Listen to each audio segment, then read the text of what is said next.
So மறுபடியும் இன்னொரு முக்கியமான அப்டேட்டோட வந்திருக்குங்க. இந்த லாஸ்ட் 30 days பத்தி நான் ஏற்கனவே ஒரு வீடியோ கொடுத்துருந்தேன், பார்த்துருப்பீங்க. நிறைய பேர் வந்து கமெண்ட்ல சார் ஓகே சார் ஃபாலோ பண்ற நல்லா இருக்கு சார், இதை கண்டிப்பா ஃபாலோ பண்ணிக்கலாம் அப்படிங்கிற மாதிரி நிறைய கமெண்ட்லாம் போட்டுருந்தீங்க, சந்தோஷமா இருந்துச்சு. ஸோ இன்னொரு முக்கியமான விஷயம் என்ன அப்படின்னா, இதெல்லாம் நான் சொன்னேன் இல்லையா ஃபாலோ பண்ணணும் அப்படின்னு சொல்லிட்டு, இதை ஸ்ட்ரிக்டா ஃபாலோ பண்ணணுங்க, டிசிப்ளினோட ஃபாலோ பண்ணணும். காதல் கேட்டுட்டு அடுத்த நாள் கோட்டை விடக்கூடாது இல்லையா. ஸோ அதுக்கான சில விஷயம் டாப்பர்ஸ் இருந்தா என்ன பண்ணுவாங்க, டாப்பர்ஸ் அவங்களுடைய சீக்ரெட் என்ன, நம்ம அதை பண்ண முடியுமா, நம்மளால முடியாதா, சோ அவங்க மட்டும் எப்படி வந்து இதை அச்சீவ் பண்றாங்க, வேலைக்கு போறாங்க, நம்மளுடைய மைண்ட் செட் என்ன, எப்படி வந்து படிக்க ஆரம்பிக்கிறாங்க, எப்படி வந்து ரிவிஷன் பண்றாங்க, என்ன பண்ணுவாங்க. சோ அந்த மாதிரியான ஒரு சின்ன அப்டேட். சோ தொடர்ந்து பாருங்க, உங்களுக்கு கண்டிப்பா யூஸ்ஃபுல்லா இருக்கும். நம்ம படிக்கிறது அப்படிங்கிற ஒரு பக்கம் இருந்தாலும் ப்ராப்பரா எக்ஸிக்யூட் பண்ணாதான் அதை வந்து சக்சஸ்ஃபுல்லா அந்த 30 days நம்மளால அச்சீவ் பண்ண முடியும். சரிங்களா. ஃபர்ஸ்ட் விஷயம் வந்து பாத்தீங்க அப்படின்னா, இந்த 30 daysக்கு என்ன பண்ண போறோம் அப்படிங்கிற ஸ்டடி பிளான் போடுங்க. 30 days ரிவைஷன் பண்ணுங்கன்னு தான் நான் உங்களுக்கு சொல்லியிருப்பேன். ஸோ அந்த ரிவிஷனுக்கான ஸ்டடி பிளான் என்ன, 30 daysக்கு வந்து என்ன படிக்க போறேன் அப்படிங்கிறத திட்டமிட்டு வைங்க. இந்த ஸ்டடி பிளான்ல 30 நாளைக்கும் நான் வந்து டெய்லி வந்து பாத்தீங்க அப்படின்னா, முடிஞ்சா எத்தனை மணி நேரம் படிக்க போறேன் சார், நான் 8 மணி நேரம் படிக்க போறேனா, 10 மணி நேரம் படிக்க போறேனா, 12 மணி நேரமா, ஒவ்வொருத்தரும் ஒவ்வொரு டைம் வச்சு 16 மணி நேரம் படிக்கிறவங்க இருக்கீங்க, படிங்க. ஆனா ஒரு நாள் 16 மணி நேரம் படிச்சிருது, சரியா, அடுத்து 2 நாள் 3 நாள் முடியலடா சாமின்னு படுத்துட்டு 3வது நாள் வந்து மறுபடியும் உட்காந்து படிக்க ஆரம்பிக்கிறது. அது பண்ணாதீங்க. எனக்கு தேவை கன்சிஸ்டன்சி முக்கியம்.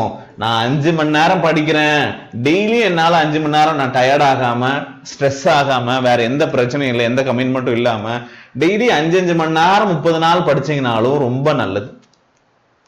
சரியா, எஃபெக்டிவா யூஸ் பண்ணீங்கனாலும் 5 மணி நேரத்திலையும் சூப்பரா படிச்சு ரிவிஷன் பண்ணி சக்சஸ் ஆகலாம். ஆனா நான் வந்து ரொம்ப ஸ்ட்ரெஸ் பண்ணி நான் வந்து 12 மணி நேரம் படிக்கிறேன் சார் டெய்லியும், உங்களால அந்த ஹெல்த்தியா இருக்கீங்க, ஒன்றும் பிரச்சனை கிடையாது, எந்த ஒரு பிரச்சனைக்கும் டிஸ்டர்பன்ஸும் கிடையாது, என்னால உட்காந்து 16 மணி நேரம் படிக்க முடியும்னா படிங்க தாராளமா. சரியா, எனக்கு தேவை கன்சிஸ்டண்டா நீங்க படிக்கக்கூடிய டைம் அவரை ஃபாலோ பண்ணி படிங்க. ஸோ 10 மணி நேரம் படிச்சாலும் டெய்லியும் 10 மணி நேரம் படிங்க. சரியா, ஒரு நாள் பண்ணிட்டு 4 நாள் காணாம போயிடக்கூடாது. சரியா, வேஸ்டா போயிடும் டைம். ஓகேங்களா. ஸோ ப்ராப்பரா நீங்க 5 மணி நேரம் படிங்க, 6 மணி நேரம் படிங்க, 8 மணி நேரம் அப்படிங்கிறது நார்மலா கண்டிப்பா எல்லாரும் ஸ்பெண்ட் பண்ணி தான் ஆகணும் இப்போ.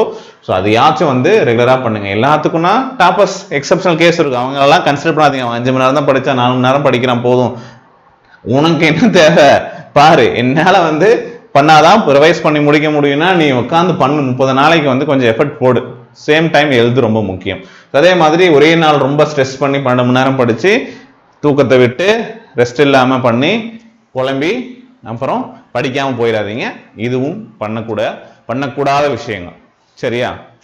ஸோ என்ன பண்ணணும் அப்படின்னா, இதை அச்சீவ் பண்ணணும்னா நமக்கு வந்து பிளான், அதுக்காக தான் சொல்றது. இந்த இவ்வளவு நாள் தான் பிளான் போட்டு படிச்சீங்களா இல்லையோ, இப்போவாச்சும் வந்து ஒரு 30 daysக்கு வந்து ஒரு பிளானை போடுங்க.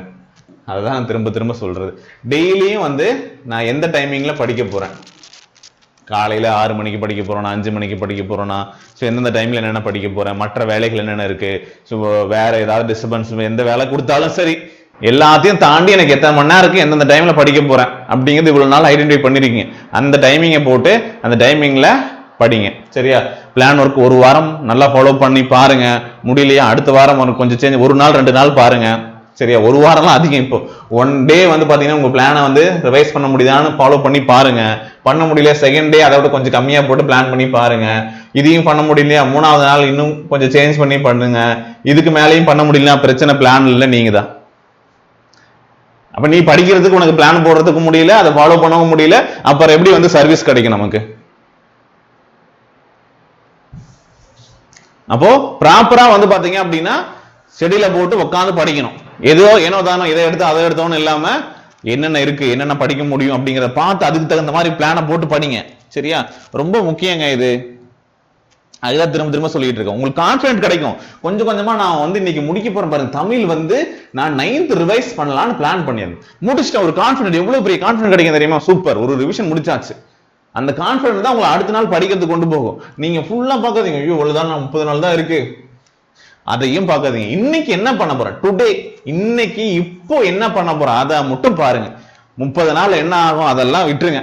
இன்னைக்கு என்னோட வேலை இதுதான், அடுத்து நாளைக்கு இதுதான், நேத்து நான் படிச்சேன் படிக்கல அதையும் விட்டுருங்க. நேற்றையும் பார்க்காதீங்க, நாளைக்கும் பார்க்காதீங்க. இன்னைக்கு என்ன, இன்னைக்கு அந்த 10 மணி நேரமோ 8 மணி நேரமோ என்ன பண்ண போறேன், அதை மட்டும் பாருங்க, அதுக்கு மட்டும் பிளானை போட்டு அதை மட்டும் பண்ணுங்க. சரிங்களா? ரொம்ப முக்கியம். நீங்க ரொம்ப நல்லா நடுவுல ரிலாக்ஸ் பண்ணணும். சரியா? அதுக்காக நான் வந்து 10 மணி நேரம் டெய்லியும் படிச்சு ஒரே அடியா 10 மணி நேரம் படிக்க சொல்லல. பிரேக் எடுத்து தானே படிக்கிறீங்க. கண்டிப்பா பிரேக் எடுக்கணும், எடுத்து படிங்க. அது ரொம்ப முக்கியம். அது மட்டும் இல்லாம நீங்களே வச்சுக்கோங்க, பிரேக் கொடுங்க. 6 நாள் படிக்கிறேன் சார், ஒரு நாள் கொஞ்சம் ரெஸ்ட் எடுக்கிறேன்னு பிளான் வச்சுக்கோங்க. ஒருவேளை நீங்க இந்த 6 நாளைக்கு போட்ட பிளானை முடிக்க முடியலன்னா அந்த 7வது நாள் தூக்கி போட்டு அங்க ஒரு 2-3 மணி நேரம் எக்ஸ்ட்ரா ஸ்பெண்ட் பண்ணி படிங்க. தப்பு இல்ல. பிரேக்னா ஃபுல்லா பிரேக் இல்ல. சரியா?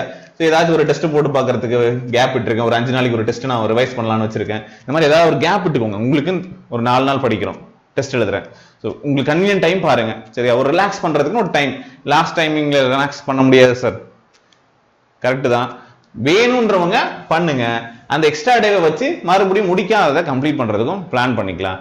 அப்புறம் சோசியல் மீடியா, யூடியூப் வீடியோல எக்கச்சக்கமா வருது சார்.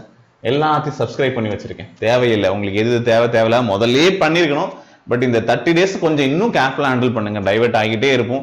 எது வந்து எது தேவையோ அப்படின்னு சொல்லிட்டு இன்ஸ்டாகிராமு, ஷார்ட்ஸ் பாக்குறது, எல்லாத்துலயும் டைம் போய் உங்களுக்கே தெரியாதுங்க. சும்மா ஓபன் பண்ணி 4 வீடியோ பாப்பீங்க, போய்கிட்டே இருக்கும். அதுக்குதான் ஷெட்யூல். 10 மணிக்கு நான் படிக்க ஆரம்பிக்கிறேன்னு பிளான் போட்டு வச்சிருக்கேன். 10 மணி வரைக்கும் வீடியோ பார்த்துட்டு இருந்தீங்க அப்படின்னா ரெஃப்ரெஷ் ஆகிட்டு மறுபடியும் போய் உட்காந்து படிச்சீங்க அப்படின்னா 10:15 ஆயிரும் புக் எடுத்து வச்சு படிக்கிறதுக்குள்ள. முன்னாடியே கட் பண்ணுங்க. 10 நிமிஷத்துக்கு முன்னாடியே கட் பண்ணி 10 மணிக்கு உட்காந்து படிக்கிறதுக்கு ரெஃப்ரெஷ் ஆகிட்டு 10 மணியா படிக்கணும். தெளிவா இருக்கும். ஸோ இதை முதல்ல அவாய்ட் பண்ணுங்க. எந்த யூடியூப் வீடியோ சார் ரிலாக்ஸுக்கு ஒரு 10 நிமிஷம் சார், அரை மணி நேரம் பார்க்குறேன் அப்படின்னு நீங்கள் நினச்சி எடுத்தீங்கன்னா போயிடும். ஸோ அடிக்ட் ஆகிட்டோம், நம்ம வேறு வழியில் பார்ப்பீங்க, தெரியும். அதுவும் எப்படி பார்க்கணும்னா எஜுகேஷன் ரிலேட்டடான கண்டென்ட்டாக கொஞ்சம் ரிலாக்ஸ்டாக பாருங்க. பேசும்போது ஃப்ரெண்ட்ஸ் கூட வந்து பார்த்தீங்கன்னா சேட் பண்ணும்போது எல்லாமே படிப்பு சம்பந்தமான விஷயங்களாவே பேசுங்க. கேஷுவலாக பேசும்போதுமே அது சம்பந்தமாகவே பேசுங்க. அந்த டிஸ்கஷன் எல்லாமே இந்த மாதிரியே வச்சுக்கோங்க. ஸோ படிக்கிற டைம் இல்லாமல் நீங்கள் பேசும்போது எதை பற்றி பேசினாலும் ஓகே, இந்த கண்டென்ட் ஓகே. ஒரு சப்ஜெக்டை பத்தி ஒரு கொஸ்டின், ஏதாச்சும் ஒரு நியூஸ் கேட்குறீங்க, அதை பத்தின ஒரு டிஸ்கஷன் பாருங்க. ஏதாவது ஒரு பொருளை பத்தி பார்க்குறீங்க, அதை பத்தின ஒரு டிஸ்கஷன். ஸோ அந்த மாதிரி வந்து நீங்க டிஸ்கஷன்ல வந்து பாத்தீங்க அப்படின்னா சப்ஜெக்டை கொண்டு வந்துருங்க. சரியா? அப்ப ரொம்ப வந்து பாத்தீங்க அப்படின்னா உங்களுக்கு ஈஸியா இருக்கும். படிக்கிறது வந்து பாத்தீங்கன்னா பெரிய பிரச்சனையா இருக்காது. நம்ம சப்ஜெக்டை விட்டு வெளியே போகவும் மாட்டோம். அந்த மாதிரி ஆட்களும் கூட இருக்கும்போது நமக்கு வந்து ஈஸியாகவும் இருக்கும். நம்ம 4 கேள்வி அவங்கள கேட்க, அவங்க நம்ம 4 கேள்வி வந்து பாத்தீங்க அப்படின்னு கேட்க படிக்கலாம். டைவர்ட் ஆகாம வந்து பாத்தீங்கன்னா சப்ஜெக்ட் ரிலேட்டடான விஷயங்களை பார்க்கும்போது ஈஸியா முடிச்சிருவோம். நம்ம லைவ் கிளாஸஸ்லாம் அது பண்றோம் இல்லையா? ஸோ அந்த மாதிரி கிளாஸஸ்லாம் நீங்க படிச்சதை ரிவைஸ் பண்ணிட்டு கேட்டுக்கிட்டு போங்க. டிஸ்கஷன் ரொம்ப முக்கியம். அதே மாதிரி மற்றவங்களை கம்பேர் பண்ணிட்டு டைம் வேஸ்ட் பண்ணிடாதீங்க. சரியா? அவங்க நான் முதலே சொன்னல, அவங்க இவ்வளவு நேரம் படிக்கிறாங்க, அவ்வளவு படிச்சுட்டாங்க, அந்த மெட்டீரியல் படிச்சுட்டாங்க, இந்த மெட்டீரியல் படிச்சுட்டாங்க. நல்லா படிக்கிற 3-4 லட்சம் பேர் வந்து பாத்தீங்க அப்படின்னா இருக்கதான் செய்வாங்க. எல்லாருக்கும் இருக்கக்கூடிய கஷ்டம் உங்களுக்கும் இருக்கும். சரியா? உங்களுக்கு வந்து 8 மணி நேரம் 10 மணி நேரம் படிக்கிறது கஷ்டமா இருக்கு, அவங்களுக்கு கஷ்டமா தான் இருக்கும். அவங்களுக்கு ஹெல்த் இஷ்யூ எல்லாம் தான் வரும். ஸோ ப்ராப்பரா கம்பேர் பண்ணாம உங்களுக்கு என்ன வரும், சரியா? ஸோ நமக்கு என்ன வரும் அதை மட்டும் ஃபாலோ பண்ணுங்க. சரியா? ஸோ இதெல்லாமே வந்து பாத்தீங்கன்னா சின்ன சின்ன விஷயங்கள் தான். பட் நம்ம வந்து என்ன பண்ண மாட்டோம், இதை வந்து ஒரு பெரிய விஷயமா எடுத்துக்க மாட்டோம். சரியா? அதனால சொல்றது 30 டேஸும் கன்சிஸ்டண்டா படிக்கணும். அது 8 மணி நேரம் படிச்சாலும் சரி, 10 மணி நேரம் படிச்சாலும் சரி. ஸோ கன்சிஸ்டண்டா படிங்க. இதெல்லாம் அவாய்ட் பண்ணுங்க. எஜுகேஷன் ரிலேட்டடான விஷயங்களுக்கு மட்டும் டைமை ஸ்பெண்ட் பண்ணுங்க. உங்களுக்கே தெரியாம டைம் வேஸ்ட் ஆகும். அதை உங்களால் ஐடென்டிஃபை பண்ண முடியாது. அதுக்காக தான் ஸ்டடி பிளான் போடுங்கன்னு சொல்றேன். சொன்ன விஷயம் புரிஞ்சுதா? ஃபைனலா சொல்லணும்னா என்ன பண்ணணும்? ஸ்டடி பிளான், ஒவ்வொரு மணி நேரம் எப்பப்ப என்ன படிக்க போறோம் என்னங்கிறது ஒரு டைமிங். சரியா? அதை வந்து கன்சிஸ்டண்டா ஃபாலோ பண்றது. ஓகே, நான் வந்து ஸ்டடி ரிலேட்டடான குரூப் அதை மட்டும்தான் வந்து இப்போதைக்கு ஃபாலோ பண்ண போறேன். கூட இருக்கிறவங்களும் பேசுறவங்களும் எல்லாமே படிக்கிறவங்க சம்பந்தமானவங்க தான் கூட இருக்க போறாங்க.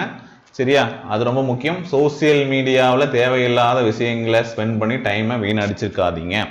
ஓகேவா? ஹெல்த் முக்கியம். ப்ராப்பரான ரெஸ்ட், பிரேக், ஃபுட், இது எல்லாமே மஸ்ட் இருந்தால் தான் இந்த 30 டேஸை சக்ஸஸ்ஃபுல்லாக பண்ண முடியும். இவ்வளோ நாள் எப்படி படிச்சீங்களோ படிக்கலையோங்க, இந்த 30 நாளை எப்படி எஃபெக்டிவா யூஸ் பண்றீங்க அப்படிங்கிறத பொறுத்து தான் உங்களுடைய ரிசல்ட் இருக்கு. அன்னைக்கு 3 மணி நேரம் போய் என்ன பண்ண போறீங்க, அதுக்கு இந்த 30 டேஸ் ரொம்பவே முக்கியமானது. ஏற்கனவே சொன்ன மாதிரி படிச்சதை நல்லா ரிவைஸ் பண்ணுங்க. ஓகேவா? படிச்சதை திரும்ப திரும்ப ரிவிஷன் பண்ணுங்க. எத்தனை ரிவிஷன் பண்ண முடியும்? 4 ரிவிஷன் பண்ண முடியுமா? 5 ரிவிஷன் பண்ண முடியுமா? ஏற்கனவே படிச்சவங்க தான் சொல்றேன், புதுசா படிச்சுட்டு இருக்கிறவங்க கஷ்டம் தான் உங்களுக்கு, சரியா? அதனால நீங்க என்ன படிச்சிருக்கீங்களோ அதை ரிவைஸ் பண்ணுங்க, அதுவும் மறந்துட்டு போயிடாதீங்க. ஏற்கனவே நல்லா படிச்சவங்க நீங்க குயிக்கா ரிவிஷன் பண்ற வழியே பாருங்க. ஓகேவா?